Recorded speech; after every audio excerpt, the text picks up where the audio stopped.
राघव नाम का एक आदमी रहा करता था। उसकी पत्नी का नाम रमा था। उनको एक बेटा था जिसका नाम था साहिल। साहिल छोटा ही था, तभी उसकी माँ रमा बीमार होने के कारण उसे छोड़कर चली गई थी। अब घर में साहिल अकेला रहा करता था। उसका अकेलापन राघव को खाया करता था। तभी राघव की मौसी एक दिन उसके घर आती है और राघव से कहती है, मैं सोच रही हूँ कि तुम दूसरी शादी कर लो। अरे मौसी, लेकिन मेरा साहिल अभी बहुत छोटा है। पता है मुझे, इसीलिए उसी के लिए तुम्हारी दूसरी शादी करवाना चाहती हूँ। उसको माँ का प्यार मिल जाएगा और वो घर में अकेला भी नहीं रहेगा। ठीक है मौसी, आपने सोचा होगा तो ठीक ही होगा। ठीक है, मैं फिर लड़की देखना शुरू कर देती हूँ। जी।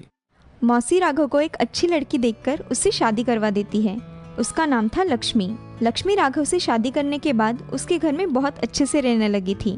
उसने साहिल को अपने बेटे जैसा प्यार दिया था। उसको कभी अपने माँ की कमी महसूस नहीं होने दी। अब दोनों घर में बहुत अच्छे तरह से रहने लगे थे। ये सब देख राघव भी बहुत खुश था। वह अब अपने काम में ज्यादा मन लगाकर काम किया करता था और बहुत तरक्की कर रहा था। अब शादी के 2 साल बाद लक्ष्मी को एक बेटी हुई। उसके आते ही घर में जैसे खुशियाई छा गई थी। अब राघव भी बहुत खुश रहने लगा था। अब ऐसे ही बहुत दिन बीत जाते हैं। लक्ष्मी की लड़की सुहानी अब स्कूल में जाया करती थी। साहिल और सुहानी एक दूसरे के साथ स्कूल जाया करते थे। साहिल उसको अपनी बहन की तरह मानकर उसकी अच्छी तरह से देखभाल किया करता था। ये सब देख लक्ष्मी भी बहुत खुश रहा करती थी। एक दिन लक्ष्मी अपने पति राघव से कहती है, हमारा घर अब कैसे भरा भरा लग रहा है ना। हाँ लक्ष्मी, सच कह रही हो। हमारे घर में ये खुशी सब तुम्हारे वजह से ही मिली है। हाँ ठीक है, चलो बातें ही करते रहे तो खाना ठंडा हो जाएगा। ऐसा कहकर लक्ष्मी घर में जाकर खाना परोसती है और सभी खाना खाने के लिए बैठ जाते हैं। तभी सुहानी पिताजी से, पिताजी, मुझे स्कूल में जाने के लिए साइकिल चाहिए। अरे बिटिया, अभी तो हमने तुम्हारे भैया को भी साइकिल नहीं दी और तुम इतनी जल्दी मांग रही हो। हाँ, मुझे साइकिल सीखनी है, इसीलिए मुझे साइकिल चाहिए। अरे सुहानी बेटी, मेरी बात सुनो। हम ऐसा करते हैं, भैया को बड़ी साइकिल लेके देते हैं। वो तुम्हें भी स्कूल लेकर जाया करेगा। हाँ, ये ठीक है, मैं भैया के साथ स्कूल में जाऊंगी। ठीक है, तो फिर मैं तुम्हारे भैया को साइकिल लेकर देता हूँ और दिवाली तक तुम्हें भी नई साइकिल खरीद कर दूंगा। हाँ पिताजी, चलेगा। सभी खाना खाकर सो जाते हैं। ऐसे ही राघव अपने बच्चों की ख्वाहिशें पूरी करता है। अब एक दिन राघव घर में ही था, तभी उसे दिल का दौरा पड़ने के कारण राघव को लक्ष्मी अस्पताल लेकर चली जाती है। अस्पताल में जाकर डॉक्टर राघव का इलाज करवाते हैं। तभी लक्ष्मी डॉक्टर से, डॉक्टर साहब, ये ठीक होंगे या नहीं? आप कुछ बोल नहीं रहे हो। अभी मैं कुछ नहीं बता सकता, हमें जल्द ही ऑपरेशन करना होगा। आप ऑपरेशन करिए डॉक्टर साहब, पैसों का इंतजाम मैं कर लूंगी। जी।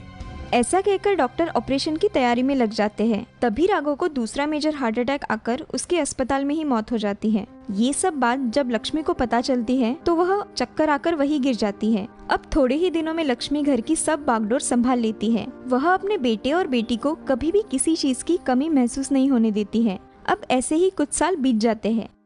अब साहिल और सुहानी बड़े हो गए थे। साहिल को एक अच्छे कंपनी में जॉब मिल गई थी और इधर सुहानी की पढ़ाई पूरी होने की वजह से उसकी माँ ने सुहानी के लिए एक अच्छा लड़का देखकर उसकी शादी करवा दी थी।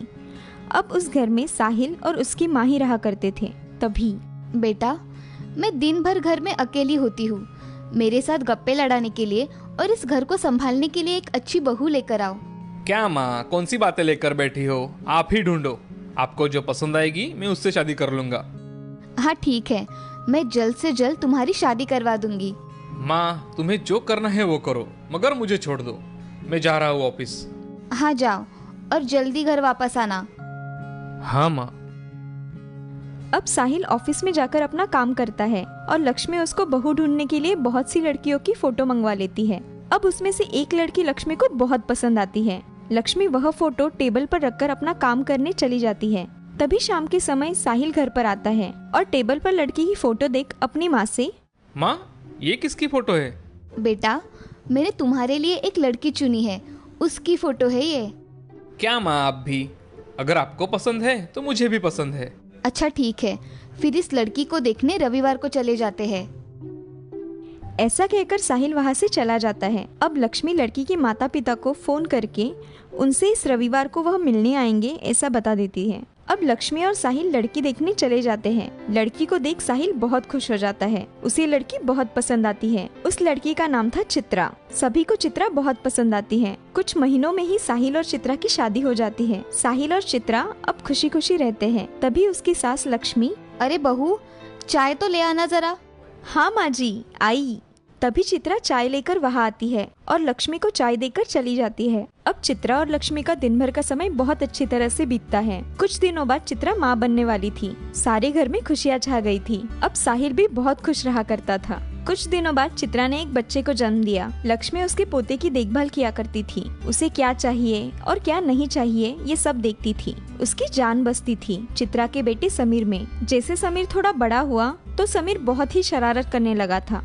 वह किसी की कोई बात नहीं सुना करता था, मगर लक्ष्मी उसका पूरा ध्यान रखा करती थी। ये सब देखकर चित्रा बहुत जला करती थी। एक दिन चित्रा की दोस्त शीतल उसके घर पर आई थी। अरे चित्रा, ये तुम्हारी सास कुछ ज्यादा नहीं करती क्या? हाँ, मुझे भी ऐसा लगता है। वो समीर को कुछ ज्यादा ही अपने पास रखती है। चित्रा, ये तुम्हारी सगी सास थोड़ी ना है। क्या तुम जिंदगी भर इसका ही करती रहोगी क्या? ये बेटा तुम्हारा है, समझी? हाँ, तुम सही कह रही हो। चलो तुम मेरे साथ। अब देखो, चित्रा उसे लेकर घर में चली जाती है और माँ जी से, माँ जी मेरी सहेली आई है, आप कुछ खाने के लिए लेकर आएगी क्या?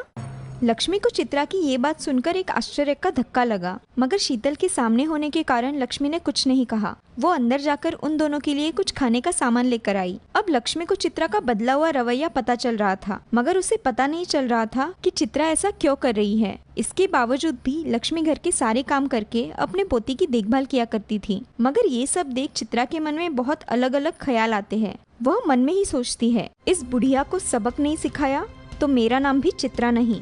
अपने विचार साहिल को बताती है। तभी साहिल उससे, चित्रा, तुम ऐसी बकवास मत करो। अगली बार मेरी माँ के बारे में बोलने से पहले सोच लिया करो। तुम सिर्फ मुझे ही बोलो, तुम्हें तुम्हारी माँ ही अच्छी लगती है। अरे ऐसा नहीं है चित्रा, मगर माँ ऐसी नहीं है। तुम्हें पता है क्या, तुम दिन भर घर में थोड़ी ना रहते हो, मुझे सब सहना पड़ता है। अब मुझे सोने दो, बाकी की बातें कल करेंगे। साहिल अब सो जाता है, मगर चित्रा हर रोज साहिल के कानों में उसकी माँ के खिलाफ कुछ न कुछ बातें डालती है। अब साहिल भी चित्रा की बातों में आता है। तभी, मैं सोच रही हूँ कि तुम माँ जी को अनाथाश्रम छोड़कर आओ। हाँ, तुम सही कह रही हो चित्रा। ये हर रोज की बातें अब मुझे बहुत परेशान कर रही है। ये सही फैसला होगा। हाँ, मैं यही सोच रही हूँ। ऐसा कहकर चित्रा वहाँ से चली जाती है।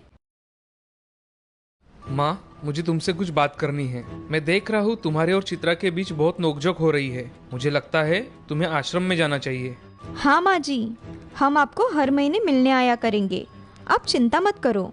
ये बात सुनकर लक्ष्मी की आंखें भर आती है और वह अपने कमरे में चली जाती है। और यहाँ चित्रा के मन में लड्डू फूट रहे थे। तभी साहिल चित्रा से, चित्रा, मुझे ये सब कुछ बहुत अजीब लग रहा है। कुछ अजीब नहीं है, यही सही है। इससे हमारा भविष्य अच्छा होगा। इधर लक्ष्मी अपने कमरे में आकर रोती हुई सो जाती है। तभी उसके सपने में राघव आता है। लक्ष्मी, मुझे माफ कर दो। तुमने मेरे बेटे को हमेशा सगे बेटे से भी ज्यादा प्यार किया और मेरे बेटे ने ही तुम्हें वृद्धाश्रम भेजने की तैयारी कर दी है। मैं बहुत शर्मिंदा हूँ, मुझे माफ कर दो। आप मुझसे माफी मत मांगिए, आपने कुछ नहीं किया। ऐसा कहकर लक्ष्मी की नींद खुल जाती है। तभी वह आजू बाजू में देखती है तो कोई उसे दिखाई नहीं देता। और उसी समय चित्रा को एक सपना आता है। सपने में, सासू माँ, आप मेरे घर से निकल जाओ। नहीं माँ, तुम दादी को इस घर से नहीं निकाल सकती। अगर तुमने ऐसा किया तो मैं भी तुम्हें तुम्हारे बुढ़ापे में घर से बाहर निकाल दूंगा। नहीं, ऐसा नहीं हो सकता। मेरा समीर मुझे घर से बाहर नहीं निकाल सकता, नहीं। ऐसा कहकर चित्रा चिल्लाते हुए नींद से उठ जाती है। ये सपना देख उसकी आंखें पानी से भर जाती है।